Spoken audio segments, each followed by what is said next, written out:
बड़ी खबर आ रही है पंजाब के मानसा से, जहां पर राहुल गांधी मूसेवाला के परिवार से मुलाकात करने के लिए पहुंचे हैं। सिद्धू मूसेवाला जिनकी हत्या कर दी गई थी, उसके बाद परिवार से ये मुलाकात बेहद अहम मानी जा रही है। तस्वीरों में आप राहुल गांधी को सिद्धू मूसेवाला के पिता से बातचीत करते हुए देख सकते हैं। ये माना जा रहा है कि पंजाब के पूर्व सीएम अमरिंदर सिंह भी परिवार से मुलाकात कर सकते हैं, क्योंकि लगातार निशाने पर है आप सरकार। ये कहा जा रहा है कि सिक्योरिटी क्यों कम की गई सिद्धू मूसेवाला की, जब उन्हें जान का खतरा था। 1 घंटे तक ये मुलाकात तकरीबन चली है परिवार के साथ राहुल गांधी की। इस पूरे मामले में अब तक क्या कुछ परिवार ने महसूस किया है, पुलिस की तफ्तीश को लेकर जांच कहां तक आगे बढ़ी है, क्या परिवार इससे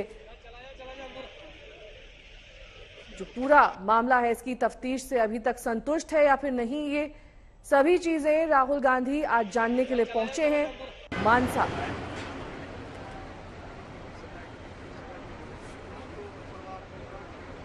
कानपुर हिंसा को लेकर पुलिस ने ताबड़तोड़ एक्शन में ताकत झोंक दी है। अब तक 50 लोग ऐसे हैं जिनकी गिरफ्तारी हुई है और अब 24 घंटे में 24 लोग सलाखों के पीछे पहुंच गए हैं। आरोपियों के पोस्टर टंगने के बाद खौफ का आलम यह है कि एक ने खुद ही सरेंडर कर दिया और पुलिस के मुताबिक कुछ और आरोपी थाने का रास्ता तलाश रहे हैं। इस बीच पुलिस ने उस प्रिंटिंग प्रेस के मालिक को गिरफ्तार किया है जिसने जफर हयात के कहने पर जेल भरो आंदोलन के पोस्टर छापे थे। पुलिस अब हर सीसीटीवी को हर एंगल से खंगाल रही है और एक एक आरोपी की पहचान की जा रही है।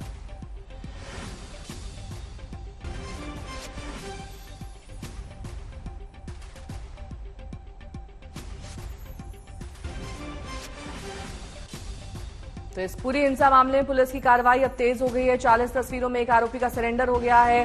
पोस्टर छापने वाले प्रिंटिंग प्रेस का मालिक भी गिरफ्तार हो चुका है। सर, कितनी अरेस्टिंग अभी तक हो सकती है, हो चुकी है? कितने लोगों को और नया पुलिस ने अरेस्ट किया है? 50 लोगों की गिरफ्तारी हो चुकी है और एसआईटी जांच कर रही है। जांच के क्रम में पहचान के द्वारा जो लोग इसमें इन्वॉल्व थे उनकी गिरफ्तारी का क्रम जारी रहेगा। हम ये इंश्योर कर रहे हैं कि किसी भी निर्दोष को किसी भी तरीके से कोई परेशानी ना हो, और अगर कोई निर्दोष पूछताछ के क्रम में आ सकता है पूछताछ के क्रम में, तो हम उसको 360 डिग्री केयरफुली एग्जामिन करके ये सुनिश्चित कर रहे हैं कि उसे गिरफ्तार न किया जाए। और हमने ऐसा अभी पिछली रात भी किया है, आज सुबह भी किया है, और हमारा उद्देश्य है कि केवल वो लोग जो इन्वॉल्व हैं एक्चुअली वो कानून के सामने लाए जाएं। सर, कई नाबालिग लोग भी हैं, उन लोग को भी पुलिस ने उठाया है। एक हमने देखा कि खुद से सरेंडर लोगों ने किया है। क्या पोस्टर लगवाने से आपको इसका लाभ मिल रहा है? देखिए, जो वीडियो फोटोग्राफ हमारे पास है, वीडियो फुटेजेज हैं, उसमें जो लोग इन्वॉल्व हैं वो खुद भी आगे आए हैं, कुछ लोगों को पहचान कर लाया गया है। अब बाकी नाबालिग हैं, बालिग हैं, ये विषय एक अलग विषय है। हो सकता है कि वो नाबालिग हो सकता है कि बालिग हैं, लेकिन वो हम विधि के दायरे में रहकर चीजों को असर्टेन करके जो कानून हमें अधिकार देता है उसके तहत हम काम करेंगे। समर श्रीवास्तव मेरे सहयोगी इस वक्त तमाम जानकारी के साथ जुड़ रहे हैं। समर, देखिए अब पोस्टर तो जारी हो गया है, प्रिंटिंग प्रेस के मालिक को गिरफ्तारी हो चुकी है, अब आगे क्या? बाकी जो 39 हैं इस पोस्टर में, उनके बारे में कोई पुख्ता सूचना?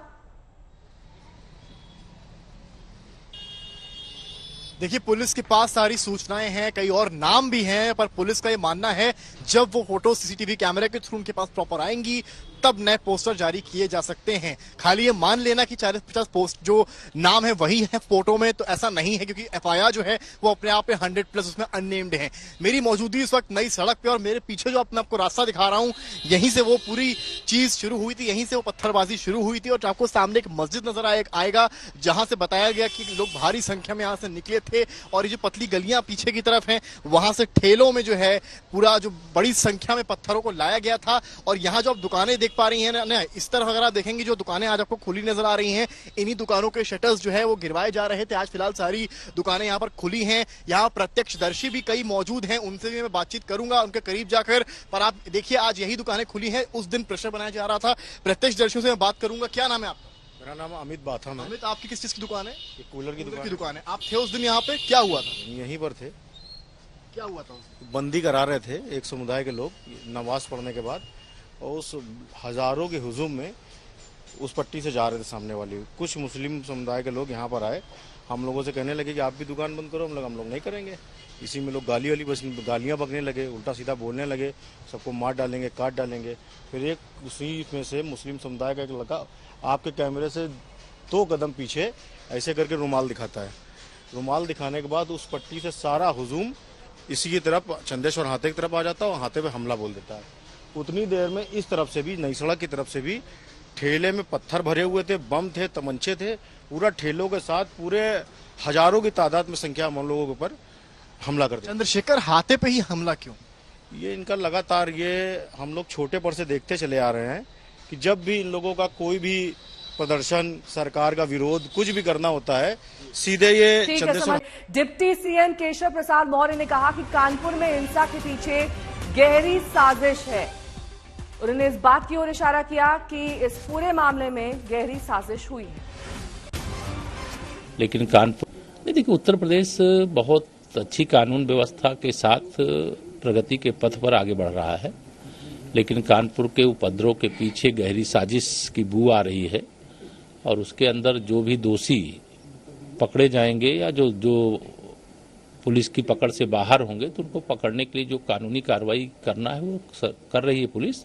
लेकिन कानपुर में जो दंगा करने की कोशिश करने वाले तत्व हैं, उनको पकड़ करके उनके खिलाफ कठोरतम कार्रवाई करने के लिए जो भी आवश्यक कदम होगा नियम के दायरे में उठाया जाएगा। लेकिन कानपुर सहित उत्तर प्रदेश में कोई दंगा करने की कोशिश करे, कोई गुंडागर्दी करने की कोशिश करे, अपराध करने की कोशिश करे, और वह अगर ये समझे कि वो बच जाएगा, तो वह युग अब समाप्त हो गया है।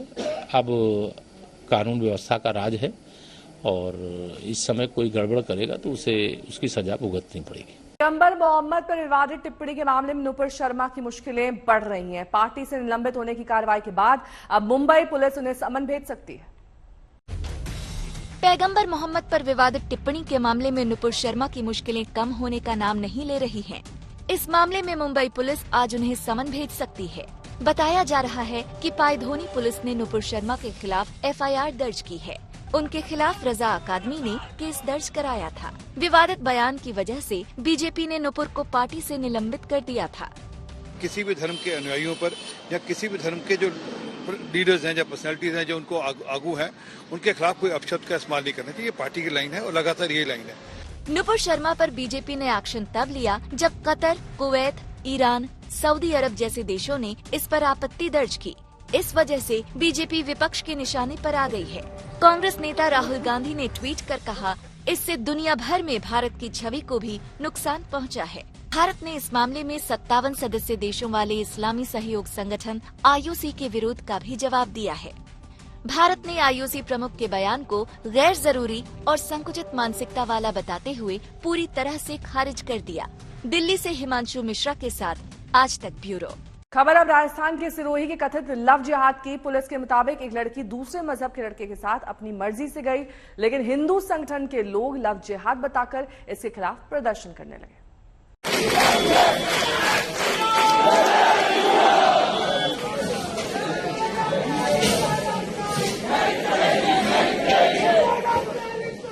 करौली, जोधपुर के बाद अब राजस्थान का सिरोही हिंदू मुस्लिम विवाद में तपने लगा है।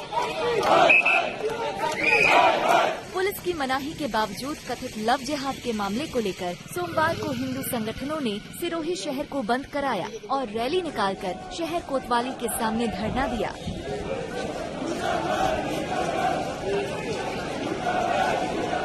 तस्वीरें देखिए, हिंदू समाज की बहन बेटियों के साथ अन्याय और लव जिहाद के खिलाफ महापंचायत धरना प्रदर्शन का बैनर लिए लोग चिलचिलाती धूप में सड़कों पर हैं।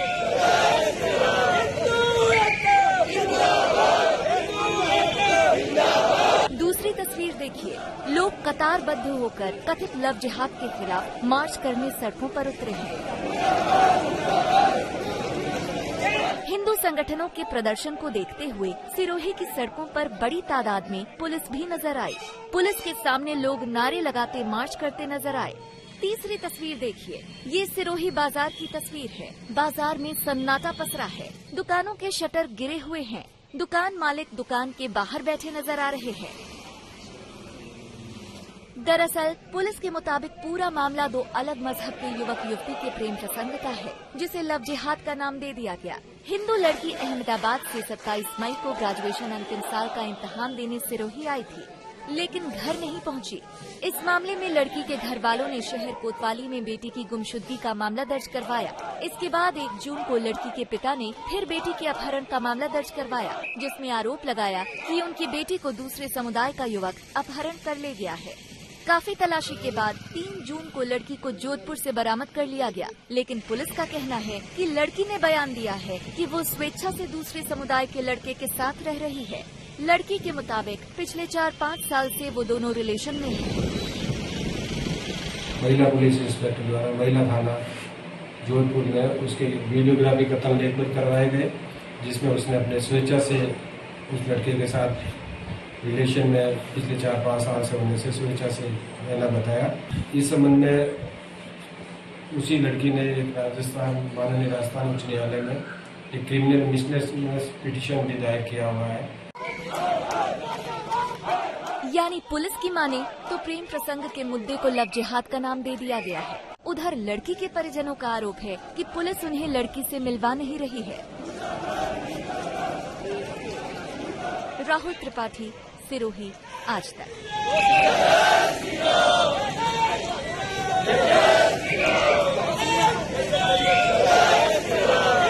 जम्मू कश्मीर में एक बार फिर सुरक्षा बलों को बड़ी और अहम कामयाबी हासिल हुई है और 2 अलग अलग जगहों पर हुए एनकाउंटर्स में 3 आतंकियों को सेना ने मौत के घाट उतार दिया। लेकिन जब सुरक्षा बल ने मारे गए आतंकियों की तलाशी ली तो एक गहरी साजिश का खुलासा हुआ। मारे गए आतंकी की पहचान लश्कर के आतंकी के तौर पर हुई, लेकिन उसके पास मिले दस्तावेज में लाहौर का पता पाया गया। ऐसे में सुरक्षा बलों के कान खड़े हो गए कि आखिर आतंकियों के आका का कश्मीर में गड़बड़ी फैलाने की नई साजिश का लाहौर से क्या कनेक्शन हो सकता है।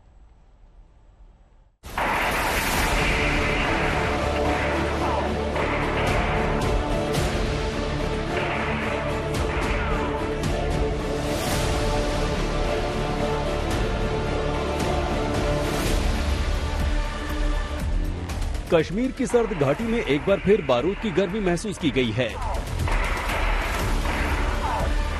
जम्मू कश्मीर की खामोश वादियों में गोलियों की आवाज गूंजी है। धरती का ये स्वर्ग एक बार फिर फौजियों के बूटों की आवाज से सहमा है। कश्मीर घाटी के इसी इलाके में इस वक्त भी भारतीय सुरक्षा बल बड़ी मुस्तैदी से दहशत की उस बला को मिटा देने को आमादा है, जिसने पिछले 24 घंटे से हिंदुस्तान के पहरियों का जीना हराम कर रखा है।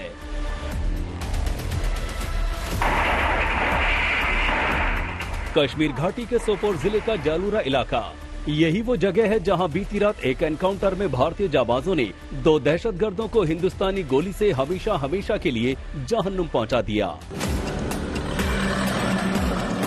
ये एनकाउंटर सोमवार की शाम को शुरू हुआ था, इस इत्तला के साथ कि इस इलाके में कुछ आतंकियों की घुसपैठ देखी गई है।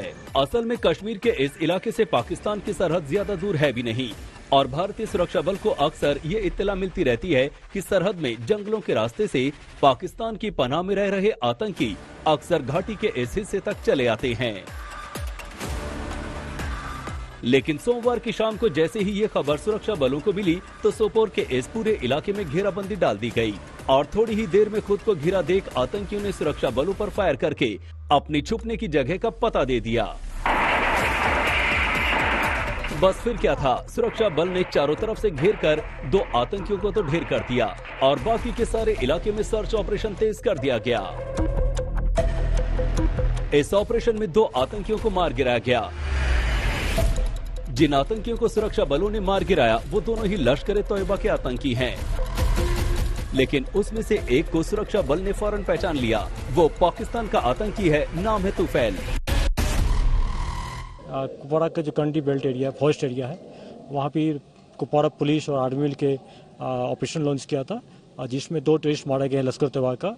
एक पाकिस्तान टेररिस्ट है, एक त्राल का है। त्राल का जो इश्तियाक लोन है और रिसेंटली ज्वाइन किया था, और पाकिस्तान टेररिस्ट जो है इसका तुफैल कोड नाम है। वहाँ से बहुत सारे 2 AK-56 राइफल मिला है, बहुत सारे सामान मिला है। पुलिस अधिकारी के मुताबिक सोपोर के जालूर इलाके के पानीपुरा के जंगल में आतंकवादियों की मौजूदगी के बारे में खबर मिलने पर ही कार्रवाई की जा रही थी और बाद में ये कार्रवाई मुठभेड़ में तब्दील हो गई। आईजी विजय कुमार के इस बात पर जरा गौर करना जरूरी है, क्योंकि मरने वाले दूसरे आतंकी का नाम हंजाला है, जो पाकिस्तान के लाहौर का रहने वाला बताया जा रहा है। सवाल उठता है कि घाटी में आतंकी वारदात के पीछे पाकिस्तानी आकाओं का हाथ। क्या कश्मीर घाटी में जो कुछ हो रहा है वो सब कुछ पाकिस्तान में बैठे आकाओं के इशारे पर हो रहा है? क्या इसकी साजिश लाहौर में रची गई है? तो क्या ये साजिश लश्कर ने रची? घाटी में मारे गए आतंकियों की पहचान भी लश्कर तौयबा के आतंकियों के तौर पर हुई, जिनमें से एक पाकिस्तानी भी है। तो क्या लश्कर ने साजिश को अमली जामा पहनाने के लिए ही अपना आतंकी कश्मीर घाटी में भेजा था? उत्तरी कश्मीर के बारामूला और कुपवारा जिले में बीती रात 2 अलग अलग मुठभेड़ों में सुरक्षा बलों ने 3 मिलिटेंट मार गिराए, जिनमें 2 पाकिस्तानी बताए जा रहे हैं। कल शाम को सोपोर के पास जंगलों में एक मुठभेड़ शुरू की थी, जिसमें एक पाकिस्तानी मिलिटेंट मारा गया और वहां से कुछ मिलिटेंट भागने में सफल रहे थे, जिनको सुरक्षा बलों ने पीछा करके कंडी के कुपवारा इलाके में मार गिराया। सुरक्षा बलों में सूत्रों का कहना है कि लश्कर तैयबा का ये ग्रुप कुछ ही दिन पहले सीमा पार से जम्मू कश्मीर में घुसपैठ करने में कामयाब रहा था और उसके बाद लगातार उनकी हरकतों पर नजर रखी जा रही थी और कल उनके साथ ये मुठभेड़ में उनको मारा गया है। असल में सुरक्षा बलों को ये शक सोपोर में मारे गए आतंकी के पास से मिले एक दस्तावेज से हो रहा है। उस दस्तावेज में लाहौर लिखा देखा गया है। इसके अलावा पुलिस को मारे गए आतंकियों के पास से AK-47 राइफल के अलावा 5 मैगजीन बरामद हुई हैं। जम्मू कश्मीर पुलिस के आला अफसरों के मुताबिक जंगल में अभी भी सर्च ऑपरेशन जारी है। हालांकि मिली खबर के मुताबिक 3 और आतंकी भी इन दोनों के साथ थे, लेकिन एनकाउंटर के वक्त वो 3 अंधेरे का फायदा उठाकर वहां से भाग निकलने में कामयाब हो गए। लिहाजा उनकी तलाश के लिए ही सारा जंगल खंगाला जा रहा है। लेकिन इस बीच एक खबर और आई है कि कुपवाड़ा में भी सुरक्षा बल और आतंकियों के बीच एनकाउंटर शुरू हो गया। कुपवाड़ा के चकतारस कंदी में आतंकियों के छिपे होने की जानकारी मिली थी। इसके बाद सेना और पुलिस की संयुक्त टीम ने घेराबंदी शुरू की। खुद के घिरने के बाद आतंकियों ने फायरिंग शुरू कर दी। वैसे पिछले एक हफ्ते से भारतीय सुरक्षा बलों की तेज कदम ताल ने एक बार फिर कश्मीर के भीतर आतंकियों की सांसें फुला दी हैं। 4 जून को अनंतनाग जिले में सुरक्षा बलों ने हिजबुल मुजाहिदीन के कमांडर HM निसार खांडे को मार गिराया था। जाहिर है आतंकियों के खिलाफ भारतीय सुरक्षा बल के ताबड़तोड़ ऑपरेशन उनका दम निकालने के लिए काफी हैं। लेकिन फिलहाल भारतीय सुरक्षा बल के आला अफसर लाहौर साजिश का सिरा ढूंढने में लगे हैं, ताकि उसे जड़ से उखाड़ा जा सके। सोपोर से अशरफ वानी के साथ आज तक ब्यूरो। जम्मू कश्मीर में LOC पर एक बार फिर पाकिस्तान की आसमानी साजिश को भारतीय सुरक्षा बलों ने जमीन पर ला पटकाया। दरअसल BSF के चौकन्ने जवानों ने कानाचक इलाके में रात के अंधेरे में करीब 800 मीटर की ऊंचाई से एक पाकिस्तानी ड्रोन को मार गिराया। लेकिन उस ड्रोन से जो कुछ बरामद हुआ वो ज्यादा डरावना था, क्योंकि पाकिस्तान ने इस बार टिफिन बॉक्स में भरकर मौत और तबाही का सामान भेजा था। जी हां, ड्रोन से मिले टिफिन बॉक्स में IED बरामद हुई है।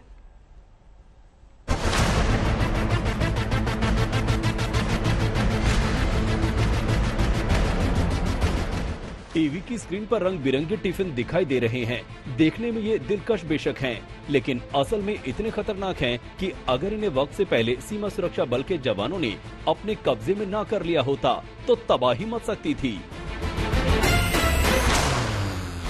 चौंके नहीं, ये सच है, क्योंकि इस खाने के डिब्बों में मौत और तबाही भरी हुई थी। पाकिस्तानी साजिश की नई नापाक तस्वीर। खाने के टिफिन में भरकर भेजे बम। ये पाकिस्तान की ड्रोन वाली साजिश। पाकिस्तान ने इस बार खाने के डिब्बे में मौत का सामान भरकर उसे हवाई रास्ते से हिंदुस्तान भेजने की गहरी साजिश रची थी, मगर बदकिस्मती से पाकिस्तान से आने वाले हवाई रास्ते पर हिंदुस्तान के सिपाहियों की नजर लगी हुई थी। लिहाजा उड़ती हुई साजिश को मार गिराया गया। जैसे ही पाकिस्तान से उड़ता हुआ ड्रोन जमीन पर आया तो सीमा सुरक्षा बल के जवानों की हैरानी का ठिकाना नहीं रहा, क्योंकि वो ड्रोन मौत के सामान के साथ लैस था। बीते कुछ सालों में तेजी से ऐसे मामले आए हैं जब ड्रोन के जरिए जम्मू कश्मीर और पंजाब में हमले करने की पाकिस्तान ने हर मुमकिन कोशिश कर डाली। विस्फोटकों से लदे ड्रोन गिराने की कितनी साजिशें रच डाली। ऐसी ही एक और साजिश को सीमा सुरक्षा बल के जवानों ने सोमवार देर रात नाकाम की, जब कानाचक इलाके में उन्होंने एक ड्रोन को मार गिराया। जम्मू कश्मीर में अपने आदमियों को मरवा कर थक चुके पाकिस्तान अब नए पैंतरे अख्तियार कर रहा है। उसने हिंदुस्तान की हद में अशांति और आतंकवाद फैलाने के लिए लगता है ड्रोन वॉरफेयर छेड़ दिया है। सोमवार देर रात कानाचक इलाके में करीब 11 बजे बीएसएफ को एक ड्रोन उड़ता दिखा और जवानों ने उस पर फायरिंग शुरू की। फायरिंग की वजह से ड्रोन जमीन पर आ गया और पाकिस्तान की नापाक साजिश का पर्दाफाश हो गया। ड्रोन में थे 3 टिफिन। टिफिन में भरा था आईईडी में सेट था टाइमर। इस ड्रोन में 3 टिफिन थे जिनमें आईईडी भरा हुआ था। यही नहीं, इन बमों के साथ अलग अलग वक्त पर टाइमर भी सेट किए गए थे। सुरक्षा बलों ने एक्सपर्ट्स की मदद से आईईडी को डीएक्टिवेट कर दिया और किसी भी घटना की आशंका को टाल दिया। जो सीमा सुरक्षा बल है उनको अंतर्राष्ट्रीय सीमा के पास एक ड्रोन जैसी हरकत दिखी, क्योंकि अंतर्राष्ट्रीय सीमा यहां से ज्यादा दूर नहीं है, बिल्कुल पास में ही है। वहां पर जो तैनात सीमा सुरक्षा बल के जो कर्मी हैं उन्होंने एक ड्रोन को देखा और उसके तुरंत बाद उन्होंने कुछ राउंड फायरिंग उस ड्रोन पर की, लेकिन थोड़ी देर बाद वो ड्रोन वहां से ओझल हो गया। और बाद में जब पुलिस पार्टी इस पूरे इलाके की छानबीन करने लगी तो यहीं पर इस स्थान पर उनको 3 आईईडी बम मिलते हैं जिनको कि टिफिन बॉक्सेस में छिपाया हुआ था और मकसद था पाकिस्तान का जम्मू कश्मीर को दहलाने का अमरनाथ यात्रा से ठीक पहले। हालांकि ऐसे मामले लगातार सुरक्षा बलों की चिंता बढ़ा रहे हैं। जमीन के साथ ही अब आसमान पर भी सुरक्षा बलों को नजर रखनी पड़ रही है। जून 2021 में भारतीय वायुसेना के स्टेशन पर ड्रोन अटैक किया गया था। कश्मीर से अशरफ वानी के साथ आज तक ब्यूरो।